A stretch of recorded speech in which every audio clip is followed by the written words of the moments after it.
Hello everyone. Today I'm going to discuss about how to subtract decimals. Okay, so I have some examples here on the board, so we will solve this problem. Okay, so like for example 6, let's solve this problem. 6.4 minus 3.257. Okay, so in subtracting, we have to line up all the decimal. 6.4 minus 3.257. Okay, so you notice we lined up the decimal point here. And write all the number. Also, the number must be straight line too. Okay, so now since there's none, nothing. 0 minus 7, it's nothing. There's no number in here, so we have to add 0. 0 minus 7. Okay, there's nothing, that means it's 0, so we have to add the number. We have to add zeros in order to balance. So the balance. Okay, now 0 minus 7 cannot be, so now we have to borrow from here. They are all 0, no? So here 0 0, so we borrow 0 from this.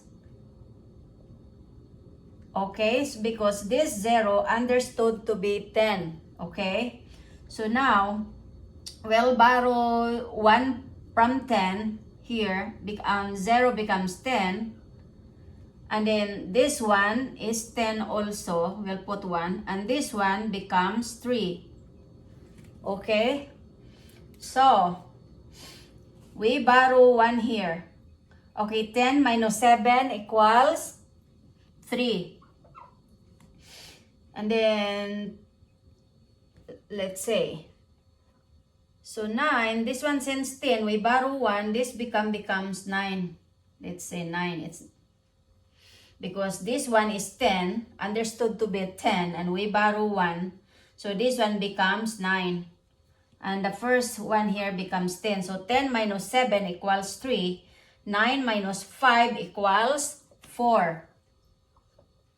So 4 here becomes 3. 3 minus 2 is 1. Okay, and then 6 minus 3 is 3. Now we have to bring down, finally we bring down the decimal. So we have to balance, or we have to line up. Okay, so now the answer is 3 and 143 thousandths. It reads like that when you are reading the number with decimals, because this one is the place value of 1 is 10, and then the 4 is 100, and then 3 is thousands. Okay, so how do you know that this answer is right? We have to check. So we have to plus 3.257 plus 3.143. So let's try to check if our answer is correct. Okay, so 3.257 plus 3.143. Because if our answer is not right, then we have to recheck this one. Okay, so we need to learn, if you are not sure your answer here, then you have to check. Okay, 7 plus 3 equals 10, carry 1. Then 1 plus 5, 6. 6 plus 4 equals 10, carry 1. 1 plus 2 is 3, plus 1 is 4. Line up the decimal. 3 plus 3 equals 6. So our answer is correct because we got this original, 6.400. Okay? Okay. We will have more example. So let's try to solve this. 8 minus 3.1.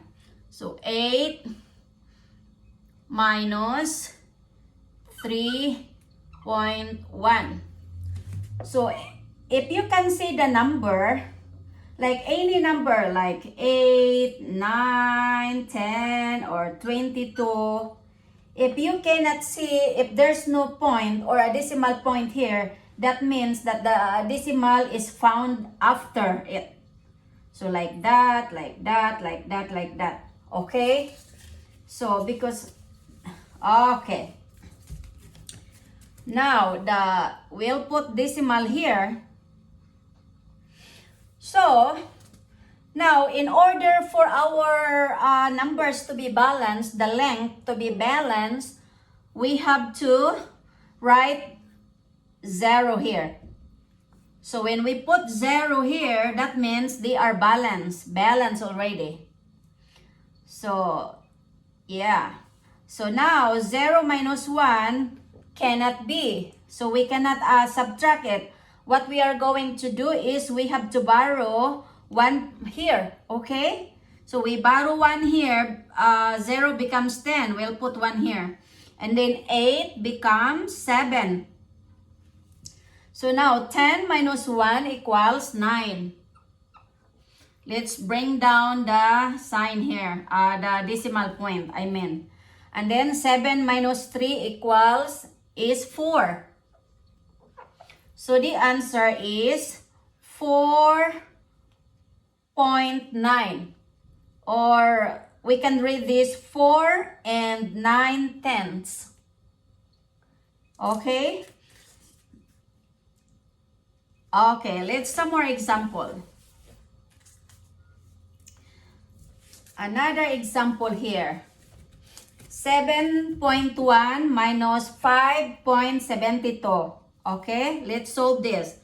7.1 minus 5.72. Okay, always bear in mind that we have to add 0 if there's nothing in here to balance the length.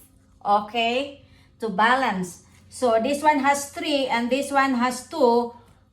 We have to add 0. Add 0. So it is already balanced. Down here has 3 and above has 3. Okay, so it balanced the length. So now, 0 minus 2 cannot be. So we borrow 0 from here. So 1 becomes 0. And then this 0 becomes 10.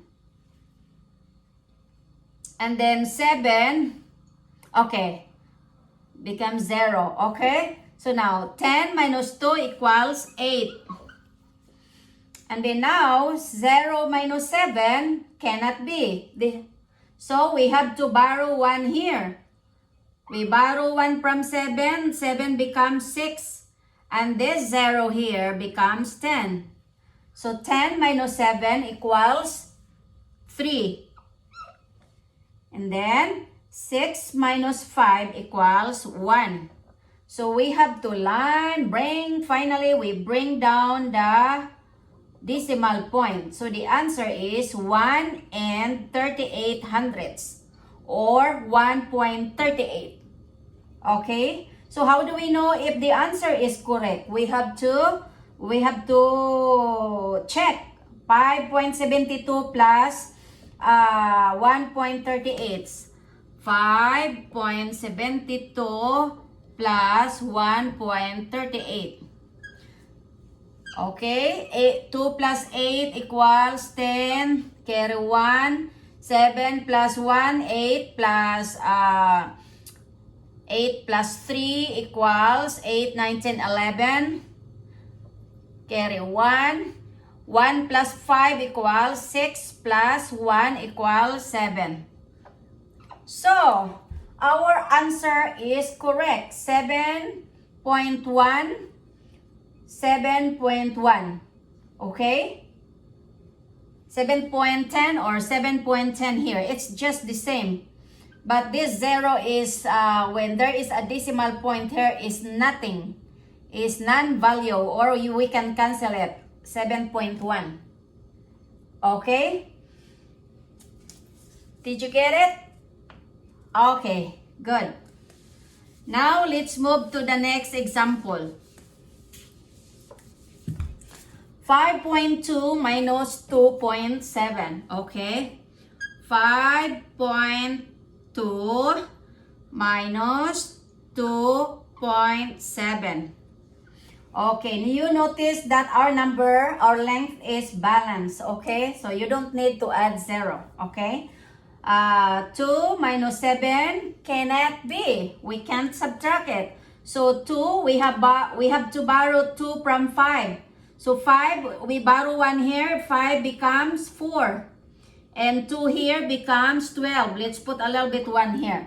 So 12 minus 7 equals, okay, 6. 6 plus 7, 13. Okay. 5. The answer is 5. 12 minus 7 is 5. Okay. Now, we can just bring down the decimal point. Okay? And then, 4 minus 2 equals 2. Now, the answer is 2 and 5/10. Let's try to check if our answer is correct. Okay, we have to add this 2.7, 2.5 in order to get the sum here, the total. If the total is 5.2, then our answer is correct. Okay, 2.7 plus 2.5. 7 plus 5, 12. 1, 2, 3 plus 2 is 5. Now our answer is correct because 5.2 and this one here in the beginning is 5.2. Okay? Okay, more example.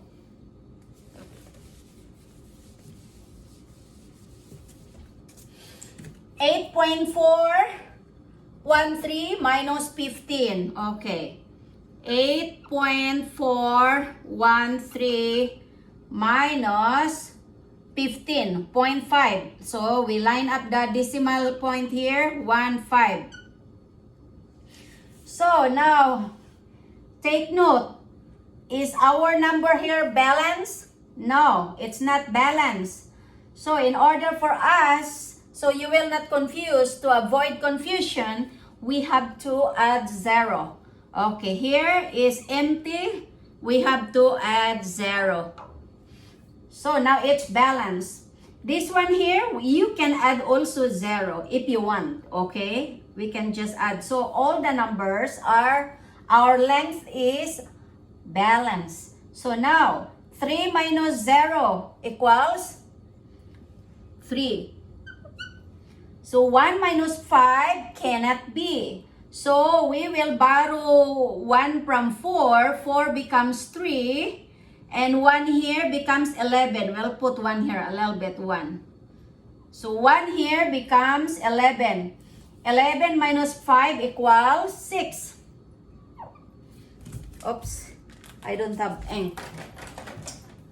So, 11 minus 1 equals 6. And then, 3 minus 1 is 2. We'll bring down the decimal. So, line up all the decimal. So, now, 8 minus 0 is 8. Our answer is 8 and 263 thousandths. Why it's read like that? Because 2 tenths, 6 hundredths, and 3 thousandths. So, its number has a place value. 2 tenths, 6 hundredths, 3 thousandths. So this one read as 8 and 263 thousandths. Okay, how do we know our answer is correct? We have to add this 150 0.150 and 8.263. Okay, let's try to check. 150 plus 8.263. 3. 5 plus 6, 11. 1 plus 1, 2 plus 2, 4. Bring down decimal and then 8. 8.413. Here, 8.413. So that means our answer is correct. Okay? Okay. Some more example like 7.2 minus 4. 7.2 minus 4. So 4, you did not see the decimal point. So always take note that a number without a decimal point, it's understood to be that the decimal point is after it in it. So after, so it's here. So now we'll put here 4. Okay, the number is not balanced, so we have to add 0 in order to balance the length. Okay, so we'll put here 0. So now, 2 minus 0 equals 2. And then 7 minus 4 equals 3. Finally bring down the decimal point. Or after bring down here, after 2 minus 0 equals 2. And then you can also, bring down. Or you can also write down after answering. Okay? So the answer is 3 and 2/10 or 3.2. Okay? Okay, more example. Let's say 8 minus 2.5. 8 minus 2.5. Okay. Take note, always take note, the number is not balanced. So we have to add 0 on the top. Okay? So 0 minus 5 cannot be. We can't subtract. So we have to borrow 1 here from 8. So we borrow 1 here, 8 becomes 7, and 0 becomes 10 because we borrow 1. So 10 minus 5 equals 5. 7 minus 2 equals 5. And then finally bring down the decimal point here. The answer is 5.5. How do we know the answer is right? We have to check 2.5. We have to add. And then if the total is, we have to get this total. 2.5 plus 5.5. So 5 plus 5 is 10, carry 1. 1 plus 2 is 3, plus 5 is 8. And then the answer is 8.0. So our answer is right. Okay? Okay. More example. Let's say this. 8.5 minus 5.34. 5.34. Okay, our number is not balanced, so we have to add 0. Okay, because there's nothing in here. Nothing minus 4 is nothing. So we have to, it's 0. Add 0. Okay, so 0 minus 4 cannot be. So we have to borrow 1 from 5. 5 becomes 4 and 0 becomes 10. 10 minus 4 equals 6. 4 minus 3 equals 1. Line up the decimal. And then 8 minus 5 is 3. Okay? So, that's how to subtract decimal numbers. Okay? Another one. 36.5 minus 13.45. Let's add up. Solve this problem. 36.5 minus 13.45. Okay. So our numbers again, the length is not balanced. So we have to balance the length. On top, there it's lacking. So this one 1, 2, 3, 4. There are 4. This one 1, 2, 3. There are 3. So we need to be balanced the length. So we have to add 0 in here. Okay? So now 0 minus 5 cannot be. 0 borrow from 5. Okay? So 5 becomes 4 and 0 becomes 10. Okay? 10 minus 5 equals 5. And 4 minus 4 equals 0. And then bring down the decimal point. 6 minus 3 equals 3. And then 3 minus 1 equals 2. Our answer is 23.5 hundredths. Okay? So now let's try to check if our answer is right. We have to add this in order to get this one, this number, original number. So 13.45 plus 23.05. So 5 plus 5, 10, carry 1, and then 5. 1 plus 4 equals 5. 3 plus 3 equals 6. 1 plus 2 equals 3. So our answer is 3650 or 36.5. Because 0, there's no value in it, you know. 36.5 tenths. And this one, 36.5 tenths. Okay? We got the same original here. Problem. Okay? Okay. Another one.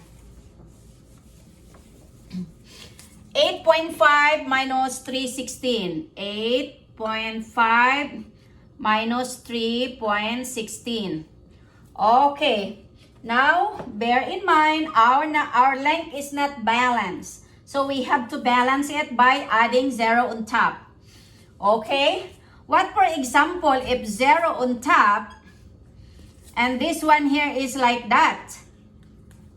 Okay? On top has 3 and this one has none. Then we can also add 0 in here. Okay? Okay. So we'll back to our original problem here. Now, it's not balanced, we add 0. Let's gonna 6 here.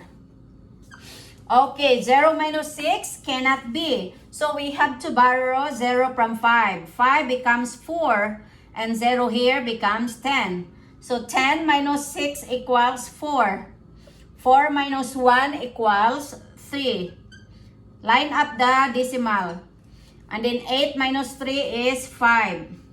Okay, the answer is 5 and 34 hundredths or 5.34. Okay?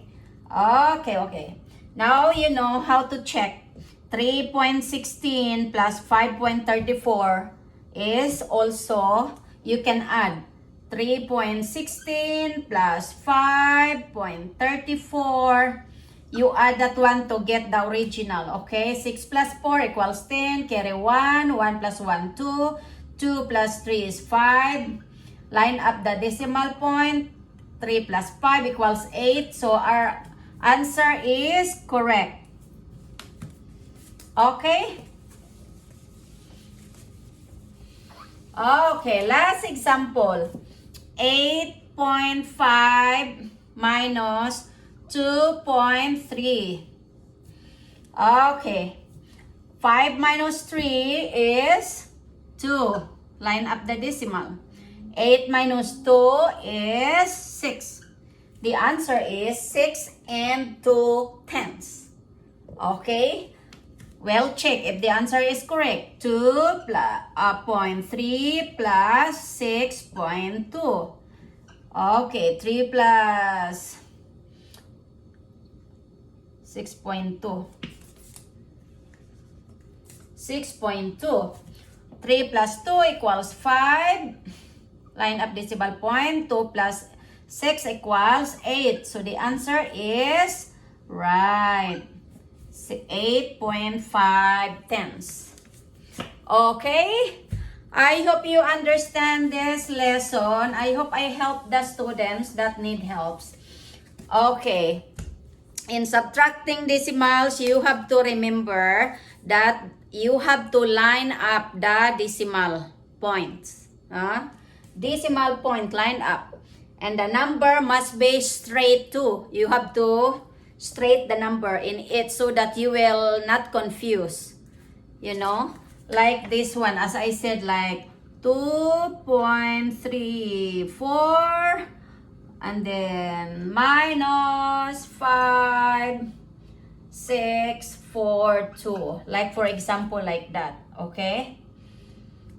Yeah, so now the decimal point is, let's say 56.42 minus 3.7. Like for example, the decimal point here, it's here, okay? So 56.42 and then minus 3.7. So we have to line up. How do you know if this one, so that you will not confuse, you will add a 0. So balance this one because we have to straight, every straight. 4 has to have here, 6 has to have here, 5 has to have here, 0. So now all the numbers are balanced. Yes? Yeah. So now we can subtract. 0 minus 7 cannot be. Borrow from 2 to becomes 1. 10 minus 7 is 3. 1 minus 3 cannot be. So borrow from 4. 4 becomes 3 and 1 here becomes 11. So now 11 minus 3 equals 9. 9, 10, 11. No, it's 10. Oh, wait. 3, 4, 3 plus 9, 9, 10, 11. 11. Wait, 8, 3, 4, 5, 6, 4, 5, 6, 7, 8, 9, 10, 11. Yeah, it's 8. 8. So, 8. And then, 11 minus 3 is 8. And then 3 minus 0 is 3. 6 minus 0 is 6. 5 minus 0 is 5. So, if it is 0 there, here, it's 0, it's nothing. So, you just bring down the number. So, the answer is 5,638 and 3 tenths. Okay? So, it's just very easy. I hope you understand and good luck. Okay, thank you. And if you like this lesson, give me a thumbs up and please subscribe, Luz Roslyn, and so that you will be notified every lessons that I discuss, every lessons that I share, every lessons that I talk about. Okay, thank you so much and have a wonderful day. And please leave a comments also. If you like, leave a comments after watching the videos and share to your friends. And don't forget to subscribe, okay? Thank you. Bye-bye.